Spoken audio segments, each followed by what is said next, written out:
Ano ang pinakatukso na pinakaayaw ni Pablo o ni Paul na maranasan ng mga pinagpahayagan niya or sinera niya ng gospel or ng good news ni Jesus? Ano yung mga paalala niya sa kanila na wag kayo mahuhulog dito sa tukso na ito o doon sa temptation na ito? Masyasyak po kayo kung ano yun. Ito ay ang tukso na ang tao na nakarinig ng gospel at tumanggap kay Jesus ay muling mahulog sa law. Tandaan niyo yung term na ginamit, mahulog sa law, sa batas. Tandaan po ninyo, ang tao ay hindi pwedeng iligtas ng kahit na anong batas, kahit anong mabubuting gawa, hindi rin po makapagliligtas sa tao, at lalong-lalo na po ang relihiyon. Kaya sabi po na aklat ng Romans, yung hindi kayang gawin ng law o ng batas, ginawa na ng Panginoong Hesukristo. Ang Diyos na makapangyarihan sa lahat, na nagniningning sa glorya ng kalangitan, ay bumaba, iniwan ang kanyang maningning at maringal na trono sa langit upang maging tao at makipamayan sa atin. Ginawa po niyan 2,000 years ago. So it is finished, natapos niya na sa cross. At sabi ng Bible, sino mang sasampalataya sa Kanya ay magkakaroon ng buhay na walang hanggan. Therefore, by nature, ang tao, lahat ng tao sa mundo, kahit baby pa lang, may sinful nature na. Kaya yung mga taong nananangan sa kanilang mga relihiyon, yung mga taong nagsasabi na sapat na sa kanila ang kanilang relihiyon, ay matutulad po sa taong yan na nasa litrato. Yan po ang tunay na anyo nila. Without Jesus, ayan po ang kanilang itsura. Yes, nakikita mo sila ngayon, mayayaman, siyempre may mga itsura, nakakapag-paritoke, pero ang toong anyo po nila, yan, yung ganyan po. Ang mga mananampalataya po sa kabila ng lahat, tayo po mga believers, meron po tayong buhay. Zoe kind of life. Zoe life po sa Greek. Ibig sabihin, ito yung tunay na buhay na si Jesus lamang po ang makapag-o-offer sa bawat tao. Kaya nga po, galit na galit si Pablo. 2 beses ko pong napansin na nagalit si Paul, no? Si Pablo sa Bible. Ito po ay yung una, si Peter. Kumakain daw po siya kasabay yung mga Gentiles. And then may mga paparating na mga Jews, mga Hudyo. Bigla niyang iniwan yung mga Gentiles para hindi siguro siya makita ng mga Hudyo na nakikisabay sa mga Gentiles o mga Hentil. Nagalit doon si Pablo. Ang sabi ni Pablo, Pedro, ikaw na Hudyo, kung umaakto ka ng ganyan, sa harapan pa mismo ng mga Gentiles, paano ka magiging mabuting halimbawa sa mga Hentil na ito? Hindi ba?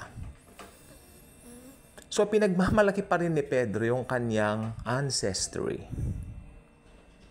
Kasi unique nga naman po ang katawagan ng mga Hudyo sapagkat sa kanila po ibinigay ang law, di ba? Nakipag-communicate ang God sa kanila nung unang panahon, nung hindi pa nagkakatawang tao ang God of gods, siyempre si Jesus, no? Pero nabago po lahat ng yun nung dumating si Jesus. Under the new covenant of law, sabi ni Pablo, naliligtas ang tao sa pamamagitan lang ng pananampalataya. Kaya nagalit siya kay Pedro, kay Peter, sa kanyang hypocrisy. That's hypocrite. That's a hypocritical doing, di ba? Gawi ng isang tao.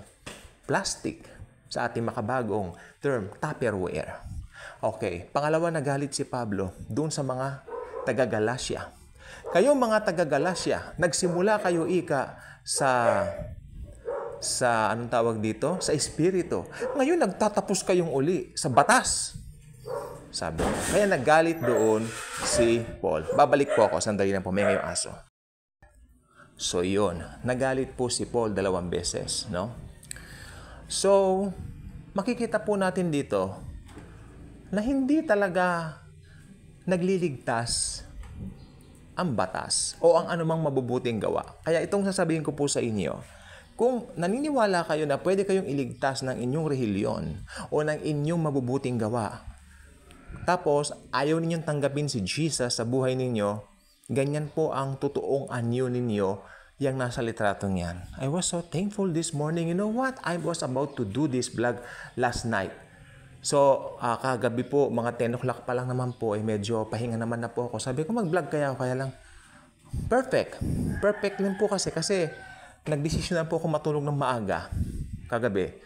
Kaya pala po, gusto ni Lord ipakita sa akin ito until I scrolled this and found this picture this morning. Then I got to upload it together with this video para ito yung maging pinaka-ano niya, thumbnail niya, no? So, perfect. Kasi ganyan po talaga ang anyo ng mga tao na nagpipilit na makagawa ng mabuti apart from the law, from the Lord, rather. Because apart from the Lord Jesus, tayo po ay hindi magkakaroon ng kaligtasan. Palpak lahat. Kaya yung mga nagpipinitensya tuwing mahal na araw, I mean, those things are unbiblical. Hindi po sinasang-ayunan yan ng salita ng Diyos. Kaya, ano man ang gawin mo, just like our neighbor here, pagdating niya, galing ng penitensya Biyernes Santo noon, I think mga ilang years ago na, kadarating lang niya galing sa penitensya, binugbog agad niya yung asawa niya pagdating niya. See? What is that? Di ba? Then I tried, after ilang months, I tried to share the gospel sa kanya. Tapos, kasi marami akong gagawin. Dami niyang alibay. So, wala tayong magagawa sa ganyan than to pray for them. Kasi yung magagawa natin, the best, ipag-pray po natin sila. Huwag po natin pipilitin ng isang tao. Halimbawa, we are sharing the good news and then nakikita mo, nagre-review sila. Don't insist na parang, dapat gito. Huwag mo pagpipilitan. Huwag po ninyo pagpipilitan. Ipag-pray po natin sila kasi nataniman na po sila. Nataniman na po sila. Si Lord na ang bahalang, kumbaga sa kuwan magpatubo. No? Tayo, ang ginawa lang po natin, tinaniman po natin sila. Pero si Lord na po magpapalago, magpapatubo. Jesus knows best. Jesus knows everything. He is our everything. Di ba si Jesus? Kaya sabi ko po, ang batas po ni Moises, binigay po yan para what? Ano po ba ang pinaka-purpose po ng batas ni Moises? Simple lang po, para ipakita po sa tao na makasalanan siya. At para ipakita po sa tao na hindi niya kayang iligtas ang kanyang sarili. You know what? If you really want to fulfill the law, tapos pumalpak ka dun sa isa, babalik ka na naman dun sa mga iba na napulfill mo na. Back to zero ka na naman. Halimbawa, 10 utos. Tapos nabuo mo na yung 9. Tapos nagkamali kang bigla sumablay kang bigla ng 10. Burado na yung 1 to 9. You have to go back. Di ba? Go back at 1, tapos tuloy muli. Pero itong sasabihin ko po sa iyo, bumalik ka man ng bumalik, hindi mo magagawa yan. Sapagkat wala pong perpektong tao. Ang perfection natin mga believers, si Jesus. Don't get me wrong. Kung ba Kristiyano, perfect tayo? Hindi po. Nagkakasala pa rin tayo. Pero, yung spirit natin, pinerfect na ni Jesus yan. Dahil tinanggap natin siya as Lord and Savior. It's that simple only.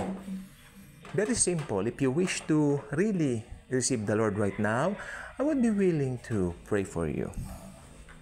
Lord Jesus, come into my heart. I know I'm a sinner. Forgive me all my sins, past, present, and future. I now made you my Lord and Savior. Friends, if you really pray that prayer, I believe you get born again. You get saved. You start reading the Bible, share the good news, share Jesus. Ganun lang po kasimple. Wala na pong ibang mga dapat gawin.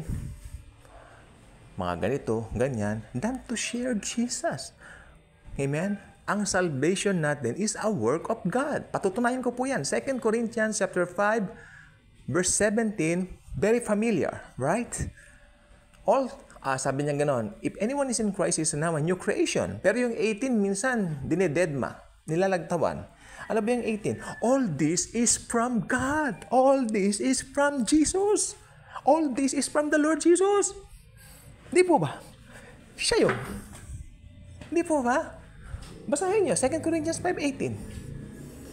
That's why, napakahalaga po ng context. Context is king, di po ba? So, yun lang pong gusto kong sabihin this morning, na if you really wish to receive the Lord, nakapag-pray na po tayo kanina, at kung willing ka naman po at ginawa mo naman yon, congratulations. Welcome to the family of the Lord Jesus Christ. One day, babalik siya, ira-rapture tayo to be with Him forever and ever. That's why if you're not yet a subscriber of this channel, I invite you to do so. Click the notification bell, share this wonderful video of salvation. And as always and forever, Jesus truly loves us all.